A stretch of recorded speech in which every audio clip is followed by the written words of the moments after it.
স্বপ্নবিলাসী ডায়েরির চতুর্থ পাতায় সবাইকে স্বাগতম। আমার একমাত্র ভাই আমার থেকে প্রায় 10 বছরের ছোট হওয়ায় ছোটোবেলাটা অনেকটা মা বাবার ছেলে সন্তান হিসেবে কেটেছে। বিশেষ করে আমার বড় আপা আমাকে ছেলে সাজিয়ে রাখতে পছন্দ করত। ছেলেদের মতো চুল কাটতো, পোশাক পরাতো। বাবা প্রায়ই আমাদের জমির সীমানা চিনিয়ে রাখতেন। আমাকে বলতেন এইসব কিছু তোমাকে দেখাশোনা করতে হবে, তাই সীমানা জেনে রাখতে হবে। তাই আম্মার ঘরের কোনো কাজ আমি করিনি। মাছ ধরা, গরুর ঘাস কাটা, ফসল রোপণ, আগাছা পরিষ্কার এসব কাজ করতাম আমি। এছাড়াও আম্মা তখন হাঁস পালন করতে। এসব হাঁসের জন্য শামুক কুড়াতে যেতাম। আমাদের যেহেতু টান এলাকা, সব সময় পানি থাকে না, তাই শুকনো মৌসুমে বিলে যেতাম। বিল আমাদের বাড়ি থেকে প্রায় 1.5 কিলোমিটার দূরে। সেখানে বস্তা নিয়ে যেতাম শামুক কুড়াতে। সকাল থেকে বিকাল হয়ে যেত।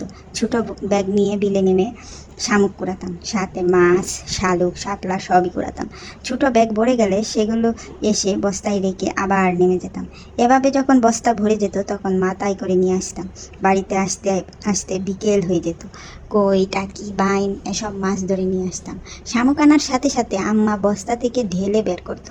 ভিতরে অনেক মাছ দেখে আম্মা অনেক খুশি হয়ে যেত। তখন আমার খুব ভালো লাগতো, তাই প্রতিদিন যেতে চাইতাম। কিন্তু আম্মা 3-4 দিন পর একদিন যেতে দিত।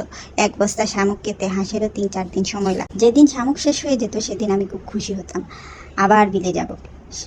শাপলার ফল খাইতে খুব ভালোবাসতাম।